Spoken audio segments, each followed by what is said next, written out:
नमस्कार मित्रांनो, ठरलं तर मग या मालिकेच्या आजच्या भागात आता कल्पना मैनावतीचे आभार मानत असते. तिला म्हणते, खरंच तुमचे खूप धन्यवाद. मैनावती म्हणते, माझे कसले आभार, खरं तर आम्हीच तुमचे आभार मानायला पाहिजे. मला आत्ताच सायली सांगत होती की तुम्ही घरच्यांनी खूप प्रेम आणि खूप माया दिली. तिला या गप्पांमध्ये आता सदाशिवला मुळीच इंटरेस्ट नसतो. त्याला काही कल्पनाच कौतुक वगैरे वाटत नसतं. तो लगेचच जांभई देतो आणि झोप आल्याचा ड्रामा करतो. त्यामुळे आपोआप सगळं लक्ष सदाशिवकडे जातं. मैनावतीला बरोबर कळतं याला कंटाळा आला या गप्पांचा. सायली म्हणते की तुम्ही आता आराम करा, आम्ही जातो, काही लागलं तर नक्की हाक मारा. कल्पना आणि सायली जायला निघतात. लगेच मैनाबाई सायलीला आवाज देते आणि तिला म्हणते, जरा ते एसीच ऑन ऑफ कमी जास्त. जशी सायली जाते, मैनावती बसायला जाते. लगेच सदाशिव तिला म्हणतो, अग बसतेस कुठे, दार लाव. मैनावती धावत जाऊन लगेच दार लावते. दार लावल्यावर दोघ एकदम पसरतात. मैनाई म्हणते, काही म्हणा, माणसना सोन्यासारखी आणि त्यांची श्रीमंती सुद्धा सोन्यासारखी आहे. बरं, सदाशिव म्हणतो, त्यांची कसली आपली श्रीमंती? अगं कुठे ते आपलं खुराडातल दुकानात, आणि कुठे हा आपला नशिबात आलेला वाडा मालच म्हणायचं याला आपल्याला. कुठे हे स्वतंत्र खोली, मऊ मऊ गादी, गार गारसी. आणि लगेच स्वतः मैनावतीला म्हणतो, हे बघ, आता आपण इथेच राहायचं. आता आपले वाईट दिवस संपले. अगदी प्रियाला शोभतील असे आई बाबा त्यांनी निवडलेत. तो म्हणतो, आता आपण इथेच राहायचं कायमच. बबलीकडे मैनावती चिडते, म्हणते, किती वेळा सांगितलं सारखं आपलं काय बबली बबली. सायली म्हणा तिला, आता आपण कोण आहोत? सायली, अर्जुन सुभेदारचे आई बाबा. आता येऊ दे माझ्या समोर कोणी. मी म्हणेल स्टॉप. सुभेदारांचे व्याही होत आम्ही व्याही. तर मित्रांनो, आता इथे दुसरीकडे ही प्रिया नेहमीप्रमाणे तिच्या खोलीमध्ये ठाण मांडून बसलेली असते. आता अश्विन तिकडे येतो. याला डॉक्टर कोणी केलं ना ते समजत नाही. आता अश्विन तन्वीला म्हणतो, अग तन्वी, हे काय चाल आपल्या घरामध्ये? दादा म्हणे, सायली वहिनीच्या आई बाबांना घेऊन आलाय. प्रिया लगेच नाटक सुरू करते, बघ ना या घरात काय चालू असतं, मला काही कळत नाही. म्हणजे अर्जुन असं कोणालाही उचलून आपल्या घरात कसं काय राहायला घेऊन येऊ शकतो? पण आता निदान अर्जुन नाही तर नाही, निदान अश्विन तरी हुशार दाखवलाय. तो लगेच विचार करतो की पण मला असं वाटतं की अचानक सायलीचे आई बाबा कसे काय सापडू शकतात, आणि दादाकडे तरी काय पुरावा याचा? आणि समजा ते सायलीचे आई बाबा नसतील तर? अश्विनच्या नुसत्या बोलण्याने प्रियाचे डोळे बरोबर पांढरे पडलेले असतात. तर आता इकडे अर्जुन आणि सायली दोघांची झोपण्याची तयारी सुरू आहे. अर्जुन सायलीला म्हणतो, अरे तू आलीस, पण मला वाटलं आज तू तुझ्या आई बाबांसोबत गप्पा मारत बसशील रात्रभर. सायली म्हणते, प्लान तर तोच होता, पण माझ्यामुळे उगाच त्यांना जागरण नको ना, म्हणून मी निघून आले. अर्जुन म्हणतो, बर ठीक आहे, झोप आता तू, पण उद्या सकाळी उठून त्यांच्याशी छान गप्पा मार. सायलीचा प्लान रेडीच असतो. सायली लगेच म्हण, तुम्हाला माहिती आहे का, मी ना उद्या त्यांना मधुभाऊंना भेटायला घेऊन जाणार आहे आणि कुसुमताईला पण बोलवून घेणार आहे आणि मुलांना पण. आता तिची बडबड ऐकून अर्जुन तिला बोटानेच म्हणतो, चोप, उद्या बोलायचं ना, मग आता झोपूया का आपण दोघेही? आनंदात झोपतात खरे, पण सायलीला मात्र दिवसभर घडलेल्या घटनांमुळे झोपच येत नसते. ती सारखी राहून राहून विचार करत असते. अर्जुन जेव्हा पहिल्यांदा तिच्या आई बाबांना घरी घेऊन आला, ती पहिल्यांदा स्वतःच्या आईला मिठी मारते. तिने पहिल्यांदा स्वतःच्या आईच्या मांडीत डोक ठेवलं. या सगळ्या गोष्टी आठवून ती सारखी या कुशीवरून त्या कुशीवर आणि त्या कुशीवरून या कुशीवर वळत असते. सायलीची होणारी ही चुळबुळ अर्जुनला काही स्वस्थ झोपू देत नसते. तर इकडे प्रिया लगेचच अश्विनला म्हणते, नसतील कशावरून? अरे ते सायलीचेच आई बाबा आहेत. म्हणजे अर्जुन म्हणत होता की तो जेव्हा त्यांच्या घरी गेला होता ना, तिथे एक फॅमिली फोटो होता आणि त्या फॅमिली फोटोमध्ये ना सायलीच्या लहानपणीचा फोटो होता. आणि मग सायली हरवली आणि ही सायली आईला बघूनच रडायला लागली का कशामुळे? अरे तिला त्यांच्या नात्यातलं कनेक्शन जाणवलं असेल ना, म्हणूनच ना. अश्विनला मात्र कुठेतरी हे सगळं खटकत असतं. त्याला काही पटत नाही.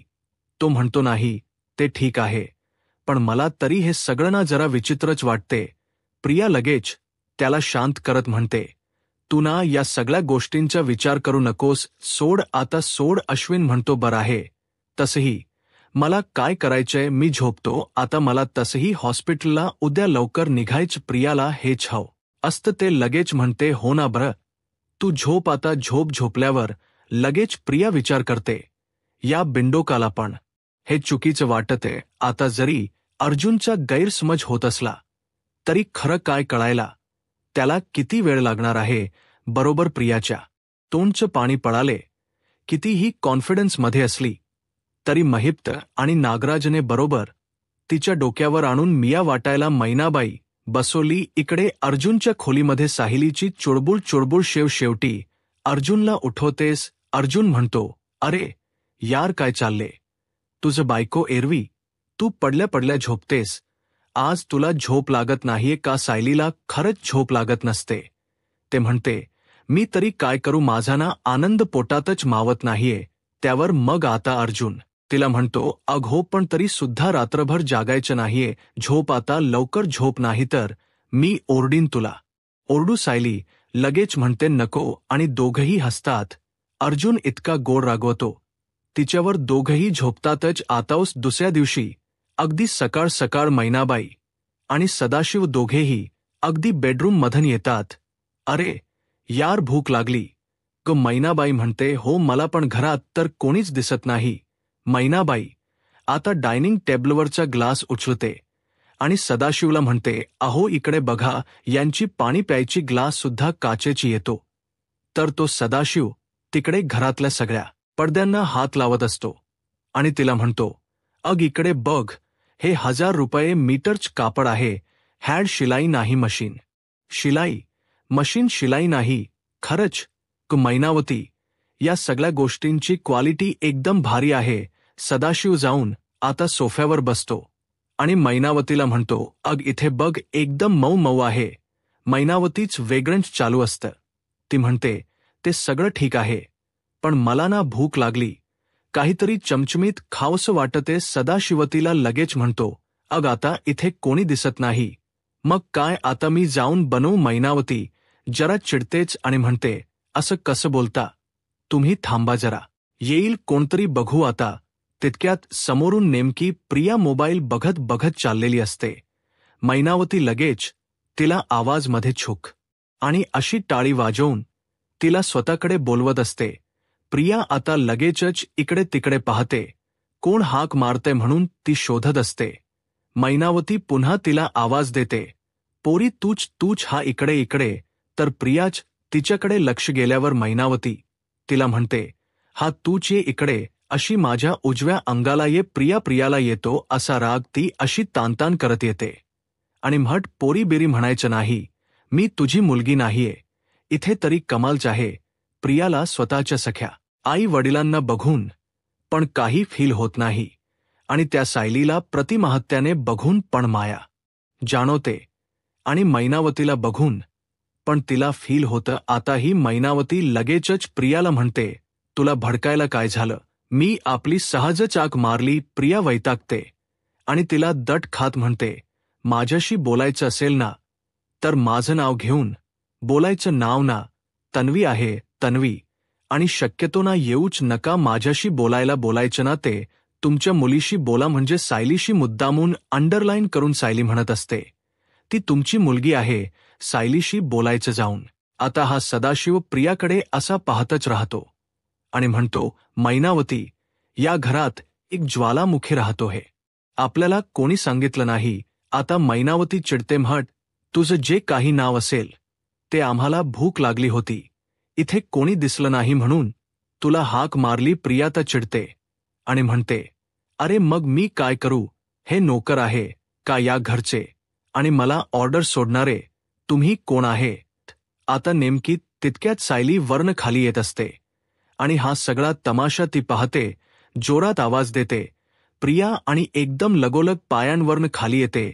प्रियाचा हात धरते आणि तिला एकदम बाजूला ढकलते आणि तिला म्हणते, तुझ्या उद्धटपणाना तुझ्याजवळ ठेवायचा, माझ्या आई वडिलांना दाखवायचा, त्यांच्याशी नीट वागायचं आणि नीट बोलायचं. शांतपणे ऐकून गेल.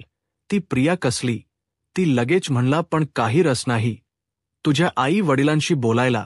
ते स्वतः आले माझ्याशी बोलायला. जे काही सल्ले आहेत ना ते त्यांना दे. सायली चिडते आणि म्हणते, देणारच आहे एक मुलाचा सल्ला मी त्यांना देणारच आहे. सायली तिच्या आई बाबांना म्हणते, आई बाबा या मुलीकडे ना अजिबात लक्ष द्यायचं नाही, पूर्ण दुर्लक्ष करा, जस आम्ही करतो. आता हा सदाशिव शेवटी प्रियाचेच वडील. तो लगेच म्हणतो, अरे बघ ना, आम्ही नुसता एक साधा प्रश्न विचारला की आम्हाला भूक लागली काय, खायला आहे का, तर लगेच सायली त्यांना म्हणते, मी नाश्ता करायलाच खाली आले होते, गोडाचा शिरा करते चालेल ना. सदाशिव लगेच तिला म्हणतो, साजूक तुपातला कर. सायली त्याला म्हणते, आपल्या घरात घरी कडवलेल्या तुपाचा शिरा बनतो. लगेच महिनावती म्हणते, आणि ते त्याच्यात जरा बदाम काजू मनुके. सायली म्हणते, हो घालते.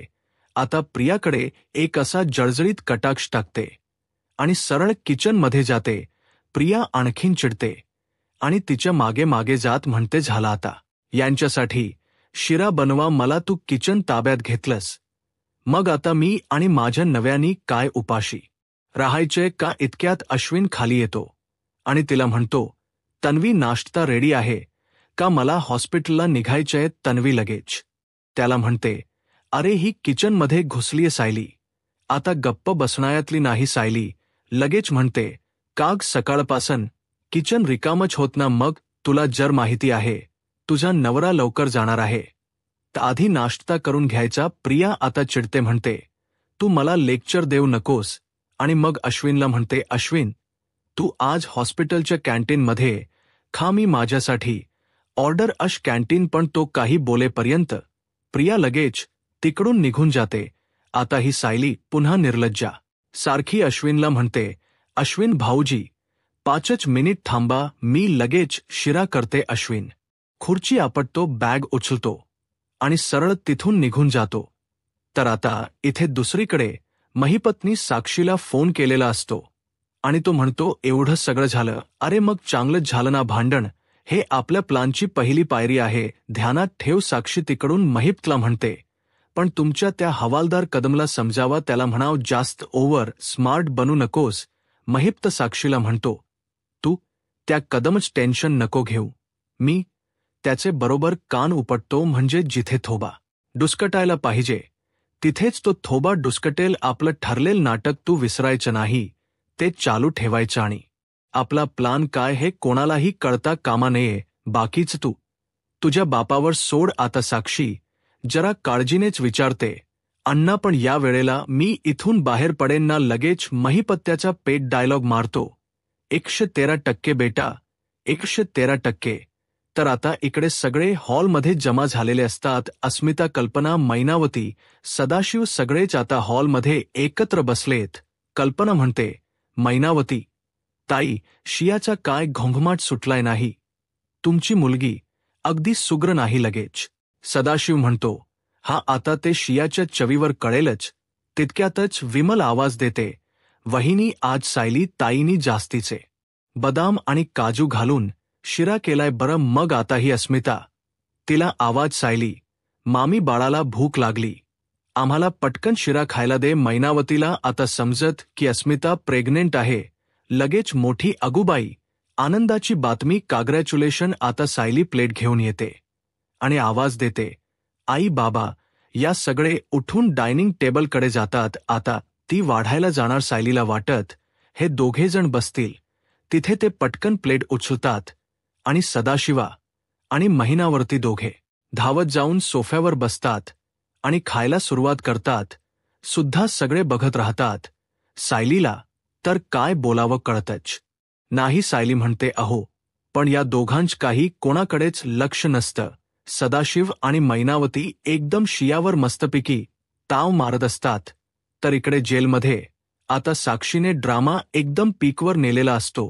ती आता त्या रेखाचा हात पकडते आणि पिळते आणि म्हणते, कोण समजतेस. स्वतःला रेखा सुद्धा साक्षीच्या झिंज्या धरते आणि जोर जोरात ओरडत असते, सोड मला सोड. दोघी जणी एकदम कट्टर गुन्हेगार असल्यासारख्या भांडत असतात. साक्षी आता त्या रेखाचे गाल पकडते, म्हणे तुझी हिंमत कशी होते ग मला हात लावायची. रेखा म्हणते, तू काय स्वतःला महाराणी समजतेस का?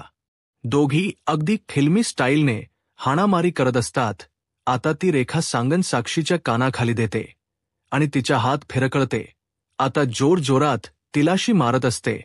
तेवढ्यात तो हवालदार कदम, आता हा तर महिपचाच माणूस, तो अगदी धावत येतो आणि म्हणतो, जेलर मॅडम लवकर इकडे या, बघा इकडे काय राडा चाललाय. जेलर मॅडम तिकडे येते आणि म्हणे, काय चाल?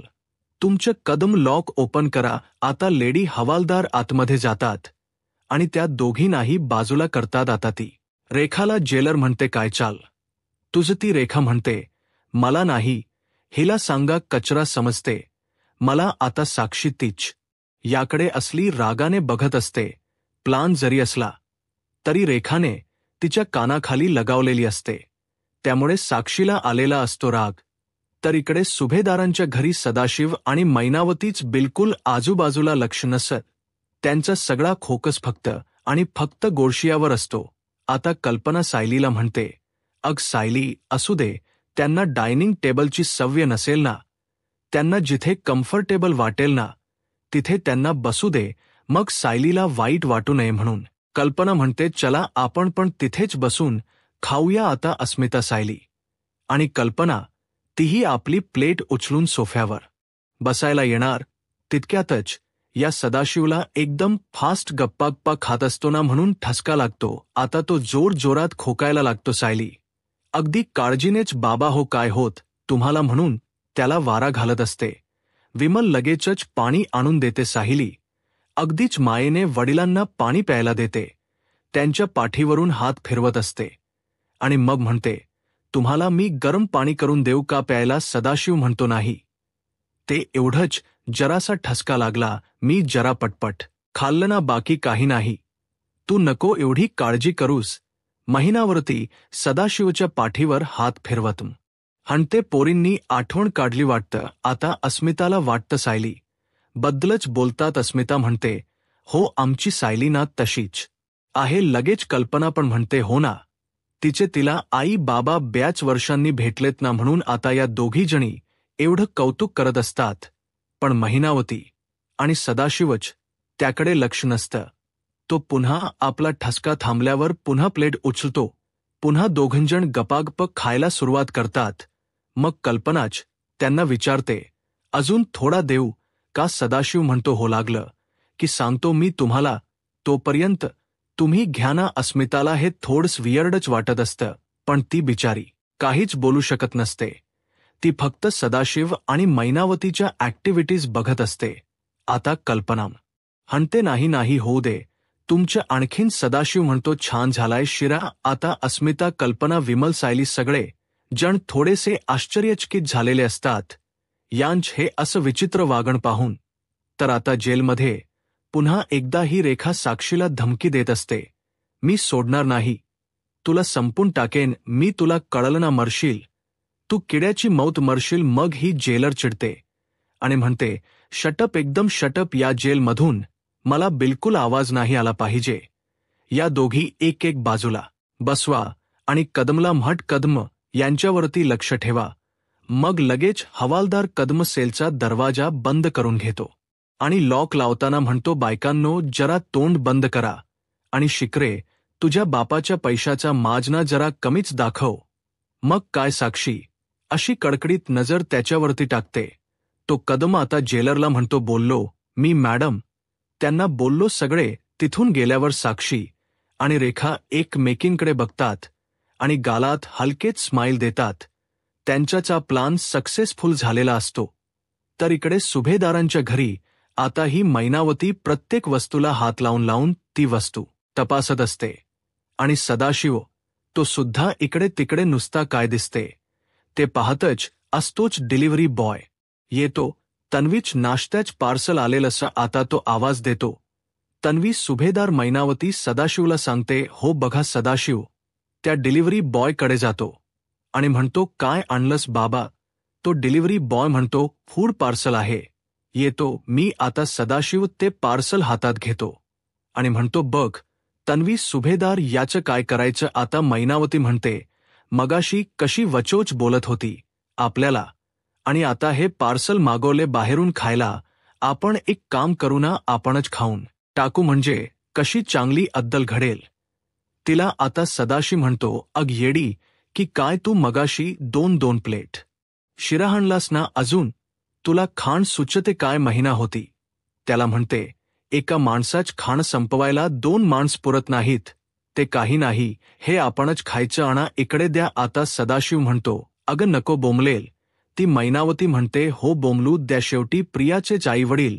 ती कशी निर्लज्ज, तस हे दोघेही निर्लज्ज. ती सरळ त्या प्लेटमध्ये खाण काढते आणि खायला सुरुवात करते आणि म्हणते, बघू तरी काय मागवलं पोरीने.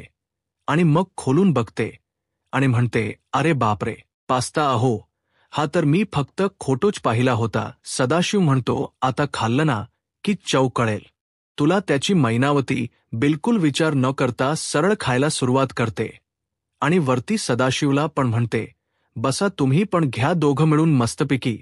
तन्वीच्या अर्थात प्रियाच्या पास्त्याचा फडशा पाडतात. आता ही तन्वी बिचारी रूममध्ये वाट बघत असते. अरे यार, भुकेने जीव चाललाय माझा. हा डिलिव्हरीवाला अजून आला कसा नाही? मेसेज चेक करते तर तिला डिलिव्हरचा मेसेज येतो. ती जरा शॉकच होते. म्हणते, डिलिव्हर माझं पार्सल आलंय. माझं पार्सल घेतलं कुणी? मग लगेच ती खाली येते आणि विमलला आवाज येते. विमल आता हे दोघजण कोपऱ्यात बसून तिच्याच पास्ता खात असतात. आता मैनावती चांगलीच अडकते. तितक्यातच विमल येते. आता विमल विचारते, तन्वीला काय झालं? माझं पार्सल घेऊन डिलिव्हरी बॉय आला होता का? विमल तिला म्हणते, मला माहीत नाही, मी मागच्या अंगणामध्ये कपडे वाळवत होते, मला काम आहे असं म्हणून आता ती सरळ तिकडून निघून जाते. नेमका त्याच वेळेला सदाशिव ढेकर देतो. मैनावती विचारते, काय झालं? आता सदाशिवचा ढेकर ऐकून प्रियाच लक्ष मागे जातं. ते त्यांच्या जवळ येते आणि म्हणते, पास्ता आता. तिच्या पास्ता दोघांनी खाल्ला म्हटल्यावर ती चांगलीच भडकते आणि म्हणते, पास्ता मी ऑर्डर केला होता याच खाण खायला. तुम्हाला जरा पण लाज नाही वाटली? नेमकी तेव्हा सायली येते. आता सायली म्हणते, अग प्रिया काय झालंय? प्रिया म्हणते, बघा तुझे मॅनरलेस आईबाप माझं पार्सल खाऊन टाकलं. आता दुसऱ्याच पार्सल असं कोण खातं? मैनावती शेवटी प्रियाचीच आई लगेच ड्रामा सुरू करते. अग बाई, ते तुझं होत पार्सल, आम्हाला वाटलं ते आमच्यासाठी मागवले. प्रिया आता चिडते आणि म्हणते, त्या पार्सलवर तन्वी सुभेदार लिहिलं होतं ना, तुम्हाला वाचता बिचता येत नाही का? सदाशिव एकदम कूलपणे उत्तर देतो, भुकेच्या टायमाला आता कुठे वाचत बिजत बसणार? आता प्रिया सायलीकडे वळते आणि म्हणते, ऐकलंस, त्यांचं काही चुकलंय असं वाटतच नाहीये त्यांना. आता सायली तरी काय बोलणार? ती म्हणते, हे बघ, तू तुझ्या खोलीत जा, मी तुझ्यासाठी पास्ता ऑर्डर करते. प्रिया म्हणते, पास्ता ऑर्डर करावाच लागणार आहे तुला, मला कळत. तुम्हाला सगळ्यांना ना मलाला उपाशी मारायच, पण मी ते होऊन देणार नाही. लगेच ऑर्डर करायचा लगेच असं म्हणून आता तिथून ती तडक निघून जाते. आता सायली तिच्या आई बाबांना समजावत म्हणते, प्रिया अशीच आरडाओरडा करते, तुम्ही नका काळजी करू, मी तिच्यासाठी ऑर्डर करते. मैनावती आणि सदाशिव दोघांच्याही चेहऱ्यावर बिलकुल प्रियाचं पार्सल खाल्ल्याचं दुःख नसतं, अगदीच मांडो लावतात. तर आता पुढील भागात जेलमध्ये महिप्त येतो आणि म्हणतो, आज काही झालं तरी 113% साक्षी जेलमध्ये मरणार. आणि मग महिप्त जेलमध्ये एकाला कैदीचा गळा आवळून खून करतो साक्षी. हे सगळं स्वतःच्या डोळ्याने पाहत असते. सुभेदारांच्या घरी सगळे गप्पा मारत बसलेले असतात. तेव्हा मैनावती सांगते, लहानपणी सायली खूप गोड गोड बोलायची, पण मग 5 वर्षाची असताना ती हरवली. तेव्हा लगेचच प्रताप म्हणतो, म्हणजे सायली सुद्धा 5 वर्षाची असताना हरवली होती. सदाशिवला काही कळत नाही. आता पुढे काय होईल हे पाहायला आत्ताच माझा महाराष्ट्र या यूट्यूब चॅनलला सबस्क्राईब करा. धन्यवाद.